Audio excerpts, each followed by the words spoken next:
সময় যেতিয়া ঘূৰি আহো বাছ গাড়ীত বেৰেংচি পাৰি আছো ভাই বিশ্বাস কৰক এই জিন্দগী জনাব আদম আলাইহিস সালামৰ তিয়াৰা হাৰাৰ পৰাই কি কৰি পাৰাই তেৰে কামি হারার পারায় কাক বনেছি এই হলকুম মুহদ্দি যদি দিলুর পারায় মাফ করিলে ওই তিয়ারা করিল ইনশাআল্লাহ আর মা বনি সকল যদি তিয়ারা হয়ে গল আর জাতক বনেছি তিয়ারা হযরত আদম আলাইহিস সালামক আল্লাহ তাআলা যেতিয়া বনায় আল্লাহ তাআলা যেতিয়া নাকি হযরত আদম আলাইহিস সালামক বনায় কেন কত রাখিছিল হ্যাঁ আচ্ছা জান্নাতত জান্নাতত ও চেষ্টার হোটেল কি তাতে তো নয় পার্কত নহয় জান্নাতত রাখিছিল ও মোর কলিজার বন্ধু সকল আল্লাহ তাআলা যেতিয়া নাকি হযরত আদম আলাইহিস সালামক বনায় জান্নাতত রাখে তেতিয়া আদম আলাইহিস সালামৰ অকলে অকলে ভাল লাগে এতিয়া আপোনালোকে কক এইটো এটা ঘৰ ধুনীয়া এটা ডাঙৰ ঘৰ বনাই দিছো এইটো ঘৰত কিন্তু এজন মানুহক কৈছো এই এলেকাত কোনো মানুহ নাই এই অঞ্চলত কোনো মানুহ নাই অকলে এইটো ঘৰত অকলে আপুনি থাকিব লাগিব অকলে আপুনি থাকিব লাগিব যি লাগে তাকে মই ফেচিলিটি কৰি দিছো যি লাগে তাকে দিছো হাত মিলিলে তুমি পাবা কিন্তু অকলে থাকিব লাগিব তোমাৰ লগত কোনো নাথাকে কোনোবা মানুহ থাকিব পাৰবো ভাল লাগব তাতে কব কি এই ঘৰটোত যিমান ধুনীয়া বস্তু থাকক তাৰ ভিতৰত ভয় লাগব আকলা আকলা এই হলটোত আকলাই থাকিব লাগিব মই কিবে টিপে মাত ধৰলি লগত মানুহে নাই বেলেগটো আহিব পাৰে নরে লগে লগে আদম আলাইহিস সালাম যেতিয়া নাকি জান্নাতত আছে আদম আলাইহিস সালামৰ অকলে অকলে ভাল লাগা নাই ও মোর কলিজার বন্ধু সকল ধ্যান দি কেনে শুনিবা মোর মা ভনী সকল কান লগাই কেনে মনোযোগেৰে শুনিবা আল্লাহ তাআলা যেতিয়া আদম আলাইহিস সালামক বনাই জান্নাতত ৰাখে অকলে অকলে আদম আলাইহিস সালামৰ ভাল লাগে আদম আলাইহিস সালাম আমাৰ ভাষাত কবা গেলি আৰ একবাৰ মাথা তো খুজুৱে একবার এনেকে থাকে মানে ইচ্ছা ভাল লাগা নাই আর আকলা আকলা আল্লাহ তো আর আলিমুল গায়ব আল্লাহ সকলো জানে আল্লাহ কি করিলে আদম আলাইহিস সালামর তিয়ারা হারার পারায় কি করে পারায় তেরে কামি হারার পারায় কাক বনেছি এই হলকুম নহা জাতর বস অর্থাৎ মা হাওয়া গোটেই ইনসানৰ মাকক বনাইছে আল্লাহে মা হাওয়া কাক বনাইছে হাওয়া নহয় হাওয়া মনত ৰাখিব হাওয়া বুলি কয় হাওয়া নহয় আই হাওয়া আদম আলাইহিস সালামৰ তিয়াৰা হাৰাৰ পৰা হাওয়াক বনালে এতিয়া আদম আলাইহিস সালামৰ তিয়াৰা হারবা যেতিয়া বনালা এতিয়া ইমান দিন অকলে থকা মানুহ এটা আকলা আকলা আছিল কাকো মাতপে পাৱা নাই আজি এটা বনাইছি লগত দেখা পাছি মাতপে ইচ্ছা যাব না যায় আমার ভাগাত এই মাতপে আমার ভাগাত কেনটা আল্লাহ কৈছে এই আদম র হওয়া নাই বলে আল্লাহ কে ও মোর নবী আদম তোমার এনেকুৱাকে নহব তোমাৰ কৰণীয় কাম আছে কৰিব লাগিব বলে আল্লাহ কি কৰিব লাগিব কৈছে আল্লাহ তাআলা কয় তুমি নিকাহ কৰিব লাগিব আল্লাহ নিকাহ কেনেকৈ কৰিম বলে তুমি নিকাহ কৰাওতে মোহৰ আদায় কৰিব লাগিব মোহৰ আমাৰতে বহুত নানা বহি আছে কৈছে আমাৰ কইনাই মাফ কৰি দিছি সেই কোনবা বয়সতে মাফ কৰি দিছি মাফত তাৰে নহয় ওয়াজিব হয় বিবিৰ হক আদায় কৰা ওয়াজিব হয় আপনি যদি দুনিয়াত থাকতে আদায় নকৰে এই জাত ডেঞ্জাৰ বস্তু আজি এটা কথা কব নহয় আজি আপোনাক উল্টে ফেলে নকৱে যাই দেখবো 6 মাহ মুৰুত কিবা অলপ লাগকচোন কব এই কচলি কাহিনী হানে নাযাকে তাতে বৰ ভাল বলে একা হান্দে ডেঞ্জাৰ বস্তু আজি নখোদে আপোনাক মাফ কৰি দিব দিলুৰ পাৰা নহয় এনে মুখুৰ পাৰায় যদি দিলুৰ পাৰাই মাফ কৰে কোনোবা মা ভনী যদি দিলুৰ পাৰাই মাফ কৰে কেতিয়া গম পায় জানে বিয়া পাতাৰ 10 বছৰ 15-20 বছৰ পুৰুষ যেতিয়া নেকি কিতাবা কিছুমান কেছ মুকদ্দমা লাগে নে আনি বিয়া পাতি আনলাক কিছুমান বহুত বদমাছ মহিলা থাকে নিজৰ স্বামী কইলা চুলি বগা কৰি পেলালা দেহাৰ সাল 70 পা পৰি গেল কাম কৰাওতে আছিত জোৰ নহা হৈ গল গিৰিছ খতম হৈ গল কিন্তু সেইজন পুৰুষক এৰি কেনে বেলেগ পুৰুষৰ লগত উলু কথা পাতে কিছুমান মহিলা থাকে এনেকুৱা নিজৰ স্বামীক ঠকা দিয়ে হঠাতে গম পালা স্বামী ইমান কষ্ট কৰি তাক মৰম কৰো আকৌ তাই বেলেগৰ লগত কথা পাতে ফেচবুকত মেছেজ কৰে ফটো বেলেগক দে এক নাৰ সময় 1 তালাক 2 তালাক 3 তালাক যা তোর দরকার নাই তোর দরে দিলি এতিয়া তালাক দি দিলা এটা তো কেস হব খরাকির কারণে কেস না লাগিব খরাকির কারণে কেস লাগবো নহয় কেস মোকদ্দমা লাগাওতে 1 নম্বরতে হাজু হক গুৱাহাটী হক ৰঙিয়াৰ কৌতুত যেতিয়াই লৈ যাব এই কৌতুৰ কাঠ ঘোৰাত খাৰা হোৱাৰ লগে লগ সুধিব জাজে বোলে কক তোমার কি পাওনা দাওনা আছে এটা কি সুধব কক কি সুধব জানে মুহত দি যদি দিলুর পাড়ায় মাফ করিলে ওই তেরলে সিদিনাখানে মুহতো ইজাব বা মুহতো দাবি নকরিলে হয় বুঝি পাইছে কথাষাৰ মা ভনী বহুত মা ভনী আছে দিলৰ পাড়ায় মাফ নকৰে ভাই মুকুৰ পাড়ায় আৰু যদি দুনিয়াত মাফ কৰিও দে কিয়ামতৰ দিনাই কিন্তু আপুনি মই ফাঁচি যাম কাৰণ যেতিয়া আপোনাৰ মোৰ যেতিয়া নেকি এটা চাইডে ৰাখিব আপোনাক মোক আৰু এটা চাইডে মা ভনীক ৰাখিব আল্লাহ যেতিয়া নেকি ক'ব আমল নামা দেখো মোৰ কইনাৰ আমল নামা ঠিকে আছে কিন্তু অলপমান কমি আছে এটা মাইণ্ড লগাব ৰ ক'ত পাম মই চোৱা দিমাগ লগে লগে লগে লগে কৈছে আছে ল'বা লাগিল তাত নাপায় এই দুনিয়াৰ বুৰত তাপাই ল'ব লাগিব বুঢ় এই যে নিজৰ স্বামীৰ ওচৰত আল্লাহ ক'ব আল্লাহ মোৰ তেখেত স্বামী আছিল হৰমুজ গাম্বাগা বংঘলা মোৰ স্বামী আছিল কিন্তু তেখেতৰ পৰা কি দি দিয়া তেখেতে মোক মোহৰ আদায় কৰা নাছিল তেখেতক মই মুখে দিয়া মাফ কৰিছিলোঁ আল্লাহ তাৰে বদলতত আজি মোক সওয়াব লাগিব মনত ৰাখিব মোৰ কলিজাৰ ভাই আল্লাহে আদম আলাইহিস সালামক এৰা নাই মোহর নিদিয়ার কারণে আল্লাহে আদম আলাইহিস সালামক এরা নাই নবীক যি হকে আল্লাহ এরা নাই আপনি মই কোন খেতির মূল হয় মোহন নেদলি হব ৮০,০০০ টাকা দি পেন্ডেল দিবার কারণে টকা হয় রাইজু খুয়াবার কারণে ২.৫ লাখ করে টকা হয় গলক লেগি রাইজুক গলক লেগি খুয়াবার কারণে ২.৫ লাখ করে টকা ৮০,০০০ টাকার পেন্ডেল ১০,০০০ টাকার ডিজে হিল্লের নামত বমন নামত ১৫,০০০ টাকা ৮,০০০ টাকা ১০,০০০ টাকা এই যে এনেকে যে মারে ফ্যান লো যে সাবানো ফ্যান কি কইনো তা নহয় এনেকে যে কিবা মারে কি স্পিরে স্পিরে স্পিরে এ এনেকে তিলি যে ওলাই যায় সাবানো ফ্যান খোপা এই সাবানো ফ্যান আনার কারণে গেতর ৩,০০০ ৪,০০০ করে টাকা হয় কিন্তু কইনার মহত্ব দিবে টাকা নহয় जितने दरा যাব সেই দরা সোনো পাউডার হোয়া হে যখনই দিতো চিন পাই না এই ধর্মগুত যি খারা হয় তাকে খুঁচাই দূর দিতো ভিনটো আগুৱাই আহক মই বহি দিম ভিনাক লেংৰা কোঙা বাছা ঘৰৰ পৰাই ঠিকে ওলাই আহে ঘৰৰ পৰাই ঠিকে ওলাই আহে কইনে কানবে যাম উই বা যাৱাৰ টাইমত মায়েকে ক'ব হুজুৰক মাত হুজুৰক বোলে কিয়া ২ রাকাত পঢ়িলো ফজর নাই জোহর নাই আসর নাই মগরিব নাই ইশা নাই যেটা কইনা কানবে যাব ২ রাকাত পঢ়িলো মাই মই মেকআপ করছ আকো নহ'ব ক'বা নালাগে হুজুৰ নহ'লি পঢ়িলো এটা হুজুৰ আছি জনাবক তেতিয়াহে বিচাৰে জনাবৰ কাম বেলেগত নালাগে এই ২ ৰাকাত পঢ়াৰ টাইমত আৰু ভাই মনত পৰি গেল কথাটো কৈ দিয়াও মনত পৰি গেল গেছো গুৱাহাটীত নিকা পঢ়াবা গাঁৱলীয়া চলি নিকা পঢ়াবা গেছো গুৱাহাটীত পূৰ্ণিমাতে ৩ জোৰ কাপোৰ নিছো ৩ জোৰ আজি গুৱাহাটীৰ কাপোৰটো ভাই বহুত দামী মই আৰু গাঁৱলীয়া চলি যি আছিল তালি টোপলা বান্ধছো ইস্ত্ৰি মাৰছো কি হেৰি জানাই কাঁহীৰ ওপৰত একদম গৰম গৰম জোৰ আঙঠি থৈছো কাঁহী দি ইস্ত্ৰি মাৰি হ'লেও লৈছো ক'ত কোনি চাই থাকে লৈছো সেই টাইমত নতুন নতুন পঢ়ি আছো তেতিয়া ১ নম্বৰত আপোনাৰ BMW যি গাড়ী আছে BMW নতুন নতুন ওলছি আৰু চবৰে মুখত শুনা পাওঁ BMW ময়ো শুনা পাইছো BMW বৰ দামী গাড়ী বলে এই একদিন দেখা পালি এনেকুৱা গাড়ী এই ভাগ্য ভাল যাই পাইছো গুৱাহাটী দৰাৰ ঘৰৰ সন্মুখ যাই পালে অলপ গাড়ীখনতো ফুলৰ পালা আলাই আছে ইমান ধুনীয়া গাড়ী কি দীঘল দেখোন চাপাৰ গাড়ী মই ক'লো চলি এটা এখন কি গাড়ী আহ কৈছে এখন BMW মই ক'লো কি এতে কোন যাব আহ কৈছে কি দৰা যাব দৰা মই কৈছো জোনাব ক'ত যাব জোনাবো এতে যাব বাৰে বাৰ ৩ জোৰ নিছো ৩ জোৰ মই সুধিলো ৰ জোনাবে আগত নে পিছত দৰাৰ লগত জোনাবে ড্ৰাইভাৰৰ লগত আগত যাব মালিক এই BMW মালিক এইবাৰ ইয়া আল্লাহ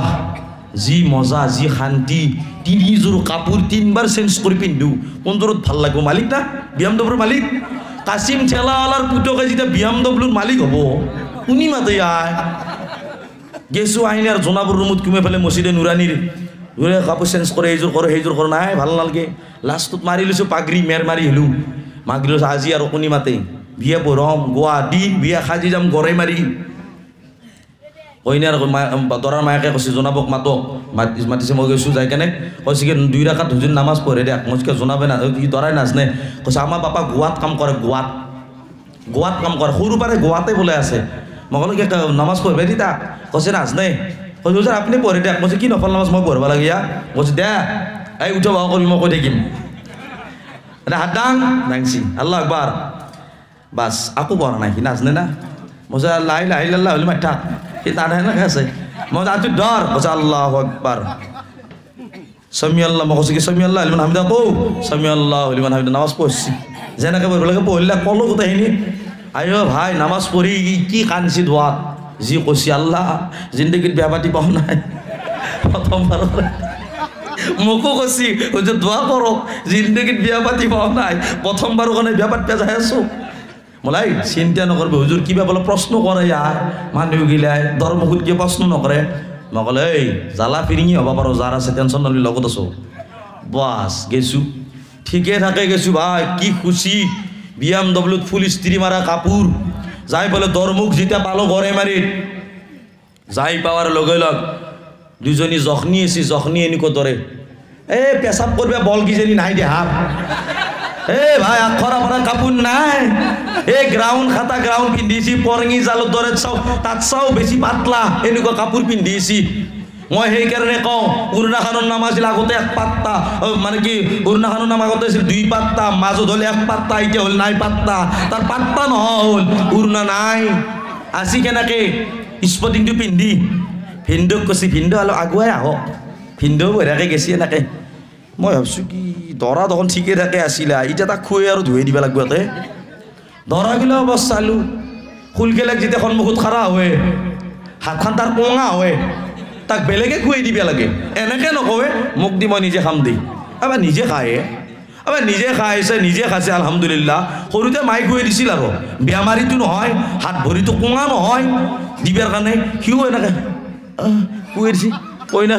দিলা খোৱা বিয়া ক'ত দিলা, মহজকে উজু খোপা গেলাই গোটেই উজু কৰিছে, নাপাক খোপা লগেলি যাই পালোঁ ফুচফুচ মাৰছি না, কি দম দিছোঁ ভাই, পুৰা বেয়াকৈ কৈছোঁ মই ক'লোঁ সিদিনাখনে। তিৰিয়া বিয়া খোপা সন্মুখত নাথাকে 1 নম্বৰতে। আৰে জোনাব গেলি তোমালোকে দাৱাত খাবা গেলি জোনাবে দেখা নাপায় সেইখন ঘৰত মহিলা আছে নে নাই, ইমান সন্মান কৰে। যেতিয়া দাৱাত খাবা কাৰোবাৰ ঘৰত যাওঁ, মা ভনী গিলে পুৰা লুকিয়ে থাকে, গিৰাকক কবি তুমি লৈ যা, তুমি দিয়া। তাৰমানে ঘৰখনত মহিলা নাই, ইমান ভাল লাগে মনটোত আলহামদুলিল্লাহ। এইখন ঘৰৰ মহিলা ইমান পৰ্দাত থাকে, বিয়াৰ দিনে গম পায় কাৰ ঘৈণীয়েক কিমান পৰ্দাত থাকে, বিয়াৰ দিনে গম পায়। দেহাটো আলকাতৰাৰ দৰে কইল,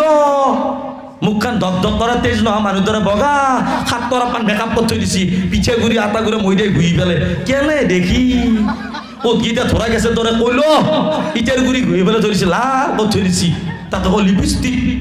আল্লাহ গম পাবি, ভোটৰা বিলেতিত চাই বেয়া বিলেতি কাট বুজি মহিলাই, যি মহিলাই লিপষ্টিক লয় মনত ৰাখবো, লিপষ্টিক লোৱা এটা সময়ত জাইজ আছে কেৱল স্বামীৰ আগত। গিৰিয়েকৰ ওচৰত যেতিয়া যায়, যিমান যি হোৱা, আঁতৰ নদীত গা ধুইয়া কোনো কথা নাই, আঁতৰ নদীত গা ধুইয়া কোনো কথা নাই, কিন্তু বেলেগৰ আগত যেতিয়া যাবা আঁতৰ লোৱা তোমাৰ কাৰণে ইজাজাত নাই, মেকআপ কৰি কেনে বেলেগক দেখুওৱা তোমাৰ ইজাজাত নাই। কিন্তু আজিৰ মহিলাক দেখা যায় গিৰিয়েকৰ ওচৰত থাকে খুব শ্ৰেণী হৈ, বেলেগৰ বিয়াত যায় ফুলমতিটো আৰু হিৰইনিটি হৈ, কি চাবি একেবাৰে তাই। মই কওঁ মোৰ মা ভনীসকলক মই গুজাৰিছ কৰিছোঁ, আপোনালোকে লাইনত আহক, আপোনাৰ স্বামী, আপোনাৰ ল'ৰা, আপোনাৰ বাবা, আপোনাৰ মাই, ভাই, ভনী, ওচৰ চুবুৰীয়া, বান্ধৱী, দোস্ত আপোনাৰ লগত মৰিলে কোনো নাযায়। হয়তো জোনাবৰ কথা আজি বেয়া লাগব পাৰে, জোনাবৰ কথা এনেও বেয়া লাগে, কাৰণ জোনাবগিলা কোৰআন হাদিছৰ কথা কয় নহয়, তেতিয়া বহুত মা ভনীৰ বেয়া লাগে, বেয়া লাগিব পাৰে। আপোনাৰ বিয়াৰ সময়ত যদি জোনাবে নিকা নপঢ়ে, তোমাৰ বিয়া থিয়া হৈ থাকিব, হালবে নৰে, মোৰ দৰে আৰাম এনেকুৱা দৰে জোনাবে নামা তোমাৰ নিকা পঢ়াব লাগব। তোমাৰ জানাজাৰ সময়ত SP, DSP, SI, professor, GSP, doctor, engineer, master, advocate তোমাৰ জানাজাৰ নামাজ নপঢ়ায়, মোৰ দৰে 7,000, 8,000, 10,000 টকা ইমামে তোমাৰ জানাজাৰ নামাজ পঢ়াব লাগব। কিন্তু আজি জোনাবৰ কথা বেয়া লাগে, যেটা নেকি হল ভিতৰত নিলে ঠিকেই গেল, তাৰে মাজতে ল'ৰাটো আছে, খুল খেলাক ল'ৰাটো কৈছে কি ভিনদেউ আঙুলা হাতখান দেখছোন, মই কিয় ভাবি কিয় লাগেনো, তাৰমানে অলপমান মিটাৰটো কৰা হৈছি, কৈছে কি আংঠি পিন্ধাম, সোণাৰ আংঠি জাহেজ নাই নহয়। দৰা কৈছে কি আকৌ নহয় আগবাৰ আজিৰ কাৰণে। মই কৈছোঁ হাৰাম হয়, হাৰাম, আল্লাহৰ নবীয়ে মানা কৰি দিছে সোণাৰ আংঠি। বহুত মা ভনী আছে জোৱাকক সোণাৰ আংঠি দি পেলাই ফখৰ কৰে, মোৰ জৱেক মই সোণাৰ আংঠি দিছোঁ, মই কওঁ সোণাৰ আংঠি নহয়, আপুনি জুইৰ জাহান্নামৰ জুইৰ মালা পিন্ধালে নিজৰ জোৱাইক, নিজৰ বেটিৰ স্বামীক, তোমাৰ মৰমৰ জোৱাইকজনীক আপুনি সোণাৰ আংঠি নহয়, আপুনি ৰূপৰ আংঠি দিয়ক না, মানা নাই। ৰূপৰ আংঠি দিয়ক, জায়েজ আছে, ৰূপৰ আংঠি দিয়ক আপুনি গিফ্ট হিচাপত, উপহাৰ হিচাপত, হাদিয়া হিচাপত, মানা নাই। কিন্তু সোণাৰ আংঠি দিয়া জায়েজ নাই, পিন্ধাও জায়েজ নাই। সোণাৰ লোহাৰ এইবিলাক পুৰুষৰ কাৰণে ইজাজত নাই। লগে লগে যেতিয়া নেকি আল্লাহৰ নবী সাল্লাল্লাহু আলাইহি ওয়াসাল্লাম কি কয়, হযৰত আদম আলাইহিস সালামে কি কৰিলে, আল্লাহ তাআলাৰ সেই মোহৰ আদায় কৰি দিয়াৰ পিছত আল্লাহ তাআলাই সেই হাওয়াৰ কাৰণে আদম আলাইহিস সালামক জায়েজ কৰি দিলে। কেতিয়া? মোহৰ আদায় কৰাৰ পিছত। তো আমাৰ বুজি পোৱা যায় মোহৰ আমাৰ আদায় নহয়, কাৰণ সেই বিয়াখনত ইমান টকা খৰচা কৰিবৰ কাৰণে টকা হয়, কিন্তু মোহৰ আদায় দিয়াৰ কাৰণে টকা নহয়, আৰু এজন মানুহক দিবৰ কাৰণে টকা নহয়। কাক জানেনে? নিকা পঢ়োৱা জনাব। যেতিয়া তাতে নিকে পঢ়া, মই পঢ়লো খুল খেলাকক তখন ৩০০০ টকাৰে আমি কেছ একেবাৰে সেই পেকেটত ভৰাই দিছি, লিফাফা দিছি, তাতে লেখা আছে ৩০০০। ইবাগে সেই ডিমে খুওৱা দুটা নাহেনে, ডিমে খুৱাবা গোল্লা আৰু ডিমে, তাতেও ২০০০, তাত ৩০০০ কৰি। আইঅ যেতিয়া তাৰ পৰা আহিলোঁ সাজি আহাৰ সময়ত দৰা মোক কৈছে কি আপুনি বহি থাকক, মই ভিতৰৰ পৰা মাত দি আহোঁ। ইবাগে গোটেই ৰাইজৰ মানুহ ভাত খাবা গেল, নিকা পঢ়া হ'ল না, দোৱা হৈ গ'ল, ৰাইজৰ মানুহ চব ভাত খাবা গেল, মই বহি আছোঁ দৰাৰ চিটত। গাঁৱৰ পৰাই গৈছোঁ, দৰা বহি থাকে, মাত দিবা গৈছে ঘৰত। বাপৰে বাপ, আধা ঘণ্টাৰ পিছত ৪৫ মিনিট পিছত মোক চুক মুচি আছে, খাই বৈ তুলি হৈ পেলাই। আপুনি ইয়াতে বহি আছে। মই কি কৰিম, মই বহি আছোঁ। কৈছোঁ কি মই কইনাৰ লগতে খাবা দিলে, মাহঁতে আশীৰ্বাদো দিলে, কইনাৰ লগত কি এখন থালিতে খাই আহিলে, দে মই কাৰ লগত খাওঁ। আছিল ঠাণ্ডাৰ দিন, ফেব্ৰুৱাৰী নে জানুৱাৰীৰ মাহ, গোট খাই গৈছে আঞ্জা, আকৌ নতুনকৈ গৰম কৰিব লাগিব। নাই, মই কৈছোঁ দৰকাৰ নাই, আকলাই এখন ডেক্সত বহি পেলাই, কোনো মানুহ নাই ভাই, এটা চলি এটাই দিছে, মই চাৰিটা ভাত খাইছোঁ, দুখোতে আৰু তাৰপিছতো খুচি কৰি আছোঁ, BMW মালিক হৈ আছোঁ শুনি মাতাই। যাৱাৰ সময়ত যেতিয়া ঘূৰি আহোঁ, বাছ গাড়ীত বেৰেংচি পাৰি আছোঁ ভাই, বিশ্বাস কৰক, এই জিন্দগী জনাব। বাছ গাড়ীত বিৰেংচি পাৰি ওলাই আছোঁ, নিয়াৰ সময়ত কি জোনাব হে জোনাব আপুনি লগত থাকবো, জোনাব চাইড ডাল কিব, এই গোটেই ৰাতিটো খোপা যায়, বৰবাদ কৰা যায় দৰাখনৰ এই বিয়াখনৰ কাৰণে। ঈশান নামাজ পঢ়ি যাওঁ, এই ৰাতি ৩টা বজাত ২:৩০ বজাত আহিব লাগে, আকৌ ৰাতিপুৱা ফজৰ নামাজ পঢ়াব লাগে, নিজেও পঢ়িব লাগিব। দৰাইটো পুৰা নাকত তেল দি ফুল টোপনি মাৰিব, চবেইটো টোপনি মাৰিব, জোনাবৰ তোৰ টোপনি নাই, কাৰণ এইভাগে দায়িত্ব, এইভাগে আল্লাহৰ হুকুম আদায় কৰিবই লাগিব। তাৰপিছত আহি কেনে যেতিয়া নেকি গুৱাহাটী পালোঁ, ধীৰেণ পাৰা পাৱাৰ পিছত মই ক'লোঁ কি মই যাওঁ, গাড়ীও খাৰা হৈ আছে, যাওঁ দে। মই কৈছোঁ কি হুজুৰ কালি ফোন পে কি ফোন পে মই আমি ডাইৰেক্টলি পইচা দিবলৈ নকওঁ নহয়, আমি পইচা দিবলৈ কাকো নকওঁ, আমি এনেকৈ নকওঁ, আমি তাৰমানে পইচাটো দি মোৰ কলিজাৰ ভাই খালি কি কালি ফোন পে মই লৈ বেগা ফোন পে নহয়, কি দিবি তেনে দি এনেকৈ ওলাইছে। ৫০০ টকা ওলাব, বিচাৰি আছে নাই ভিক্ষাৰী জাত, জোনাবুক যেতিয়া দিব লগা হয় বিচাৰি নাপাব, ৫০০ টকাখন ক'ত আছিল, বাকী চবকে দিবে ৩,০০০, ২.৫ লাখ, ৮০,০০০, ১০,০০০, হেলিলের নামত ১৫,০০০, ১২,০০০ টকা দিবে কাৰণে টকা হয়, জোনাবুক যেতিয়া লাগব দিবে ২০০ আৰু ৫০০ টকাটো বিচাৰি থাকে, ক'ত বা আছিল। মই ক'লোঁ কি ৫০০ টকা ওলাইছে, কৈছে হুজুৰ বহুত খৰচা হ'ল, হুজুৰ বহুত ধাৰো লাগছি, বহুত টকা খৰচা হ'ল বিয়াখনত। মই ক'লোঁ কি মোটা পালোঁ ৩,০০০ টকা তোক ধাৰাই দিওঁ, তো হয়তো তোক মই গিফ্ট দিওঁ, ল'বি নে, দান কৰোঁ তো। এনেকুৱা খং উঠছি, কাৰণ নিয়াতে BMW নিছে, খাওঁতে আকলাই শুইছে, ঠাণ্ডা ভাত ক'বা, আহোঁতে বেৰেংচি পাৰি আহিব লাগিছে বাছ গাড়ীত, গোটেই সোপা টেনশ্যন সোমাই আছে। ১১,১০০ টকা লৈ ফেৰাইছোঁ, ১১,১০০ টকা নেট ২ টকা বাপ বুলি দি নিকা পঢ়িছোঁ মই। যদি সেই নিকা পঢ়ি কেনে বদোৱা কৰিব পাৰিলোঁ হে নহয় কৈছোঁ, যেতিয়া নিকে পঢ়োৱা যায় দোৱা কৰা যায় নে নাযায়, দোৱা কৰা যায়। দোৱা কৰাতে আৰব্বিত কৰি আছোঁ, আপোনালোকে ধৰি ল'ব আৰু আৰব্বিত কৰি আছোঁ, মনত গোটেইখিনি আৰব্বি দেই, গোটেইখিনি আৰব্বি কম, অসমীয়াত আপোনালোকে আৰব্বি বুলি ভাবি কিনে আমিন ক'ব। আল্লাহ আমি নিকে কৰি পেলাই দোৱা কৰি আছোঁ, আল্লাহ ৰব্বানা আতিনা ফিদ দুনিয়া কৈ পেলাই আল্লাহ তাআলা দুইটা ধৰা কইনাৰ আল্লাহ জিন্দগী বৰবাদ কৰি দি, আপোনালোকে কি ক'ব আমি আপোনালোকে গমেই নাপাওঁ কি কৈছোঁ আৰব্বিত। আল্লাহ দুইখন ঘৰতে আল্লাহ তাআলা জুই লগাই দি, এটো কোনো সংখ্যা ঠিক নহয়, আল্লাহ পাৰোঁ না বদোৱা কৰবে। তাৰে পিছত কিন্তু বদোৱা নকৰো, ভাল দোৱা কৰোঁ। যিজন জোনাবেই নেকি তোমাৰ নিকা নপঢ়ক লাগে তোমাৰ বিয়া নহয়, সেইজন জোনাবক দিবৰ কাৰণে তোমাৰ টকা নাই, ২.৫ লাখ কৰি টকাৰ আয়োজক, কেইখান চব্জি ১৬ খান ২০ খান ১৫০ খান চব্জিক লৈকে মই বিয়া হোৱা দেখিছোঁ, ১৫০ খান বুঝি পাইছিলে কিন্তু জনাবক দিবা তখন বৰ দুখ লাগে ও মোৰ কলিজাৰ ভাই মই আপোনালোকক গুজাৰিশ কৰিছোঁ এই ৮০,০০০ পেণ্ডেল দিবা দৰকাৰ নাই ২.৫ লাখ টকাৰ খানাৰ দৰকাৰ নাই আপোনালোকে কম পইচা দিয়ে শৰবত খুৱাই দিয়ক এটা চব্জি বা মাংস বা মাছ ইয়া দালিৰ লগত আপুনি খুৱাই দিয়ক লোকচান না আপোনাৰ আল্লাহ বেয়া নাপায় আল্লাহ নাৰাজ নহয় কিন্তু আপোনাৰ ৱাইফক আপোনাৰ বিবিক আপোনাৰ মুহৰটো হকটো আদায় কৰক আপুনি আদায় কৰক আজিৰ জামানাত এইটো এটা আটাইতকৈ মা ভনীৰ ওপৰত আটাইতকৈ আজিৰ ছোৱালীয়ে বিয়া হোৱাৰ পিছত অশান্তিৰ সৃষ্টি শান্তি নাই কাৰণ কিয় নাই জানে একমাত্ৰ কাৰণ বিয়াৰ দিনাই গণ্ডগোল আৱাজ তোলা উঠিবি বিয়াৰ দিনাই গণ্ডগোল কাৰণ যেতিয়া নেকি বিয়া হয় বিয়াৰ দিনা বহুত মানুহে আশা আকাংক্ষা আনে বিয়াখনত যাম দৰা কইনাক আশীৰ্বাদ দিম এসাঁজ খাই কেনে আহিম কিন্তু মোৰ কলিজাৰ ভাই বিয়াৰ দৰমুখ পাৱাৰ লগে লগ এই ডিজে গীতে এনেকুৱা কুবে থাকে দিলুত কুব মাৰি থাকে আৰু আল্লাহৰ ফাৰিস্তাই ৰহমত লৈ কেনে আহে এইখন বিয়াত ৰহমত হোৱাৰ কাৰণে কিন্তু যেতিয়াই নেকি এই ভাঙা ধৰুৰ কুবকেইটা মাৰি থাকে এই ডিজে গীটা বাজি থাকে ইয়াৰ জাগাত আল্লাহ তাআলাৰ ফাৰিস্তাই গজব দি কেনে লানত দি কেনে গুচি যায় এইখানে আজিৰ ছোৱালীয়ে শহৰকৰ ঘৰত 10 মাহ গিৰিয়েকৰ ঘৰত 2 মাহ অৰ্থাৎ কি কয় নিজেৰ বাপেক মায়েকৰ ঘৰত 2 মাহ নিজেৰ শহৰক স্বামীৰ ঘৰত 10 মানে কি 2 মাহ আৰ নিজেৰ বাপেকৰ ঘৰত 10 মাহ কাৰণ বিয়াৰ দিনে গন্ডগোল ও মোৰ কলিজাৰ ভাই নবীজিৰ সুন্নত মোতাবেক নিকা পড়াৰ কোশিশ কৰো